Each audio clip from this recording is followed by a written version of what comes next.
بسم اللہ الرحمن الرحیم ایاک نعبد و ایاک نستعین۔ اب ڈاکٹر الیاس، مجھے یہ آپ نے یہ مسجد میں تالیاں تو آپ بجا نہیں سکتے، لیکن مجھے یہی نہیں پتہ چلے گا کہ آپ کو میری باتیں پسند آئی ہیں نہیں آئیں۔ اچھا، ڈاکٹر امجد کہہ رہے ہیں ہاتھ آپ کھڑا کریں گے۔ اچھا، میں سب سے پہلے آپ سب کو جو پیغام دینا چاہتا ہوں وہ یہ کہ یہ پاکستان ایک بڑی خواب کا نام تھا۔ ہم نے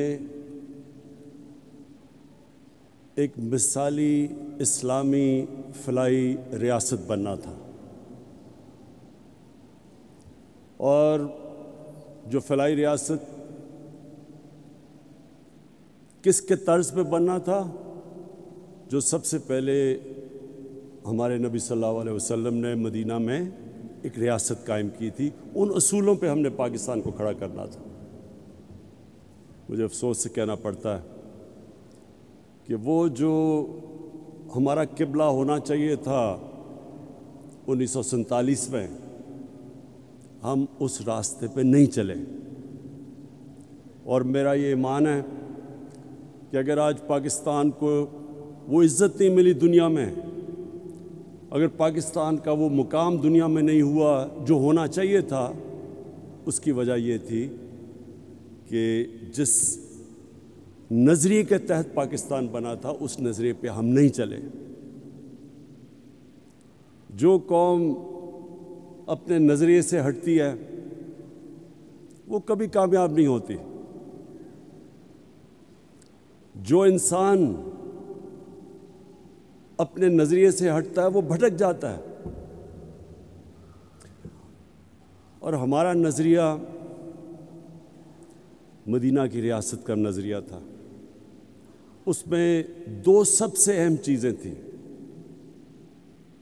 ایک انسانیت،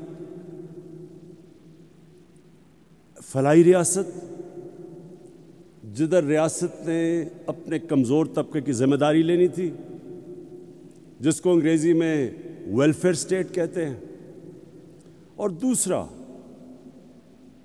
جو نبی صلی اللہ علیہ وسلم کا حکم تھا کہ جو قوم طاقتور چور کو چھوڑ دیتی ہے اور کمزور چور کو جیل میں ڈالتی ہے وہ تباہ ہو جاتی ہے، یعنی جس قوم میں انصاف نہیں ہوتا وہ تباہ ہو جاتی ہے۔ اور انہوں نے پھر کہا کہ میری بیٹی بھی اگر چوری کرے گی تو اس کو بھی سزا ملے گی، یعنی کوئی قانون سے اوپر نہیں ہے۔ یہ دو سب سے بڑے اصول تھے جو بنیاد بنے مدینہ کی ریاست میں۔ اور بھی تھے، میریٹوکریسی تھی، خواتین کو پہلی دفعہ جائیداد میں حق دیا گیا، غلاموں کو انسانوں کی طرح حکم دیا رکھنے کا، کوئی کسی کے اندر، سب انسان حضرت آدم کی اولاد بتایا گیا کہ کوئی بھی رنگ ہو آپ کا، اس پہ کوئی انسانوں کے اندر فرق نہیں ہے۔ اور پھر رحمت للعالمین نے انسانوں کو اکٹھا کیا، انسانیت کا پیغام دیا کہ سب انسانوں کو تقسیم نہیں کیا، اور وہ ریاست اس کے اوپر کئی صدیوں تک مسلمانوں نے دنیا کی امامت کی۔ آج مجھے افسوس سے کہنا پڑتا ہے کہ جن اصولوں پہ انہوں نے مدینہ کی ریاست کھڑی کی تھی، آپ کو وہ اصول وہ لوگ جو مسلمان نہیں ہیں ان ریاستوں میں نظر آتے ہیں۔ میں ساری دنیا گیا ہوں، میں آپ کو یقین دلاتا ہوں کہ سوئٹزرلینڈ، نیوزی لینڈ، اسکینڈینیویا، ان ملکوں میں آپ چلے جائیں آپ کو زیادہ اسلام نظر آئے گا، وہ قریب ہیں ان کے مدینہ کی ریاست کے اصولوں پہ۔ وہاں انصاف بھی ہے، وہاں انسانیت ہے، وہاں فلاحی ریاست ہے، وہاں میریٹوکریسی ہے، وہاں خواتین کو حقوق ملے ہوئے ہیں، انسانوں میں فرق نہیں کرتے۔ اور مسلمان دنیا میں بڑے کم، 50 سے زیادہ مسلمان ملک ہیں، بڑے کم مسلمان ملکوں میں آپ کو وہ مدینہ کی ریاست کے اصول نظر آئیں گے۔ اسی لیے میں انشاءاللہ کل آغاز کر رہا ہوں رحمت للعالمین اتھارٹی کا، اور صرف میرا مقصد یہ ہے کہ اب ہمارے بچے کو سمجھ آئے کہ نبی صلی اللہ علیہ وسلم کا پیغام کیا تھا، سیرت نبی کیا تھی، سب کو پتہ چل جائے۔ اللہ کسی کو ایمان دیتا ہے یا نہیں دیتا وہ تو اللہ کا تحفہ ہے، لیکن ہم اپنی ریاست ذمہ داری پوری کریں اپنے انسانوں پہ، اپنے بچوں پہ، ان کو بتائیں کہ اصل میں ان کی سیرت کیا تھی، ان کا راستہ کیا تھا۔ تو آج جو ہم یہاں جمع ہوئے ہیں اس کا مقصد ایک ہے کہ ہم اس فلاحی ریاست کے راستے پہ چلے جائیں، اور اس کے لیے میں سب سے پہلے تو آج اپنی قوم کا شکریہ ادا کرتا ہوں، اور FBR کا بھی، کہ انہوں نے پہلی دفعہ پاکستان میں اتنا زیادہ ہم نے ٹیکس اکٹھا کیا، ہم نے ریکارڈ ٹیکس اکٹھا کیا پاکستان میں، اور اس کی وجہ سے میں نے پرسوں، جبکہ دنیا میں قیمتیں اوپر جا رہی ہیں، تیل کی، بجلی کی، 5 روپے یونٹ بجلی کی قیمت کم کر دی ہے، اور 10 روپے لیٹر تیل اور ڈیزل کی قیمت کم کر دی ہے، کیونکہ ہمارے پاس پیسہ زیادہ آیا ہے۔ تو میں اپنی قوم کو کہتا ہوں کہ آپ جتنا زیادہ ٹیکس دیں گے وہ سارا ٹیکس میں لگاؤں گا اپنے نیچے لوگوں کو اوپر اٹھانے کے لیے، لوگوں کے بوجھ کم کرنے کے لیے، مہنگائی کم کرنے کے لیے۔ یہ میں آپ سے میرا وعدہ ہے، وہ کہیں اور پیسہ نہیں جائے گا، وہ صرف آپ کے اوپر لگے گا جس طرح ہمارا ٹیکس بڑھتا جائے گا۔ اب یہ میں آج کامیاب پاکستان کا پروگرام ہے، ہم نے 45 لاکھ خاندانوں کو اس پروگرام میں لے کے آئے ہیں۔ 45 لاکھ خاندان شروع کیا تھا ہم نے پختونخوا سے، اور آزاد کشمیر، گلگت بلتستان، پھر جو ہمارے کمزور علاقے پنجاب کے ساؤتھ پنجاب میں، اور تھرپاکر سندھ میں، بلوچستان میں، لیکن اب سارے پاکستان میں ہم یہ پروگرام لے کے آ رہے ہیں۔ جس طرح بھی ڈاکٹر امجد نے کہا، اور ڈاکٹر امجد میں آپ کی جتنی بھی تعریف کروں وہ کم ہے، آپ وہ انسان ہیں جو سمجھ گئے ہیں زندگی کا مقصد، کہ اللہ تو اس کو آخرت میں اس کو نوازتا ہے جو انسانیت کے لیے کچھ کرتا ہے۔ تو آپ نے جو بھی بتایا کہ اس کا مقصد کیا ہے، ہمارے جو 45 لاکھ خاندان ہیں جو سب سے نیچے ہیں، ایک گھر میں اگر شہر میں ہے تو 5 لاکھ روپیہ سود کے بغیر قرضہ اپنا کاروبار شروع کرنے کے لیے، اگر دیہات میں ہے تو 3.5 لاکھ سود کے بغیر قرضہ کسان اپنی زمین پہ لگائے، اور 20 لاکھ سود کے بغیر قرضہ اپنا گھر بنانے کے لیے۔ اور پھر اسی خاندان میں اگر ٹیکنیکل ایجوکیشن، ایک فرد کو ٹیکنیکل ایجوکیشن دے تاکہ وہ ہنر سیکھے اور اپنے لیے کما سکے گھر پہ۔ اور اب تو IT ایک ایسا شعبہ ہے، انفارمیشن ٹیکنالوجی، کہ آپ 6 مہینے 12 مہینے میں ایک بچے کو ٹرین کر سکتے ہیں، وہ IT سیکھ سکتا ہے، پروفیشنل پیسے کما سکتا ہے۔ اور اب تک ہم جتنا پیسہ دے چکے ہیں، میرے خیال میں 2.5 ارب ہے۔ ہم جو آگے دینے جا رہے ہیں پیسہ دونوں اگلے سال تک، وہ 1000 ارب ہے۔ 1000 ارب روپے کے قرضے دیں گے یہی 45 لاکھ خاندانوں کو، اور پھر اس کو بڑھاتے جائیں گے۔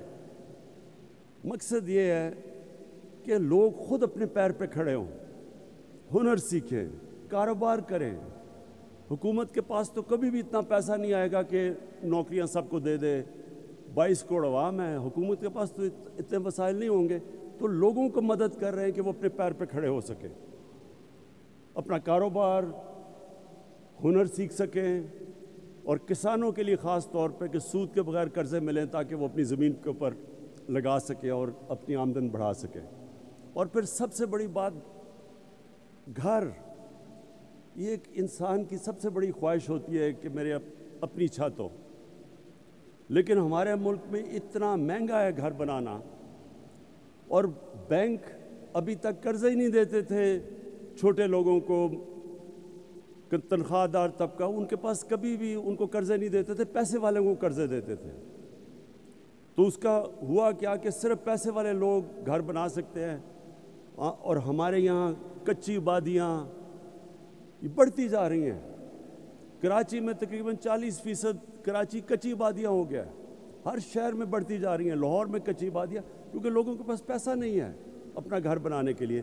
تو یہ کوشش، ایک تو یہ کہ سب سے جو 45 لاکھ غریب خاندان ہیں ان کو 20 لاکھ کا سود کے بغیر قرضہ، اور پھر ہم نے اب بینکوں کو تیار کیا ہے۔ پہلی دفعہ پاکستان میں بینک اب تنخواہ دار اور اس طبقہ جو کرائے کے گھر میں رہ رہا تھا، اسی کرائے کے اندر وہ قسطیں دے کے اپنا گھر لے سکتا ہے۔ یہ بھی پاکستان میں پہلی دفعہ۔ اب تک 55 ارب روپے کے قرضے دیے گئے ہیں۔ اب تک 55 ارب روپے کے قرضے کبھی پاکستان میں تنخواہ دار اور نچلے طبقے کو نہیں دیے گئے تھے، اور یہ آنے والے دنوں ہر ہفتے یہ بڑھتے جا رہے ہیں قرضے، کیونکہ بینکوں نے پہلی دفعہ، ہم ان کو سبسڈائز کر رہے ہیں، ہم بینکوں کی مدد کر رہے ہیں ان کو پیسے دے کے، تاکہ جو سود زیادہ نہ ہو ایک عام آدمی کے لیے، تو گورنمنٹ سبسڈائز کر رہی ہے۔ تو انشاءاللہ میری جو خواب ہے کہ ہم وہ جو سفر نکل گئے ہیں فلاحی ریاست کی طرف، جس میں جو سب سے بڑا پروگرام ہم نے کیا، جس میں مجھے ابھی فخر سب سے زیادہ ہے، وہ ہے ہیلتھ کارڈ۔ اس مہینے کے اینڈ تک سارے پنجاب کے خاندان کے پاس ہیلتھ کارڈ آ جائے گا۔ یہ پھر سے سن لیں، ہیلتھ کارڈ کیا ہے؟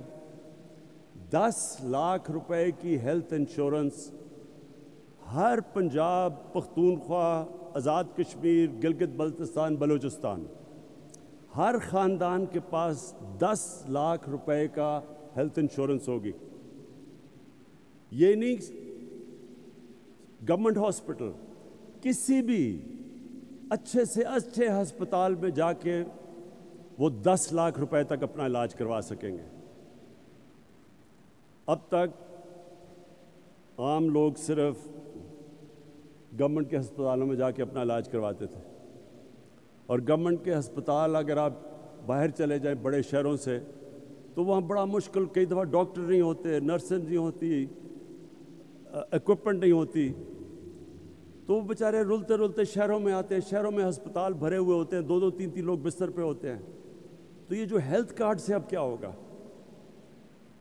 اب جو پرائیویٹ سیکٹر کے ہاسپٹل ہیں وہ دیہاتوں میں جا کے ہسپتال بنائیں گے، کیونکہ ہر خاندان کے پاس اب پیسہ آ گیا ہے اپنا علاج کروانے کے لیے۔